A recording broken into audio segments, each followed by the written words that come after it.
Student, you did a vector AB and its magnitude.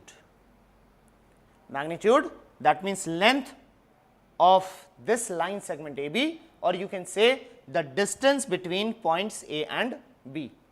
That point is initial point and the terminal point. See, if this magnitude comes to equal to 1, that is length of this vector, this line segment is equal to 1 unit, only 1 unit, then in that case this vector AB is called unit vector. So, student, unit vector is, name is unit, that means 1.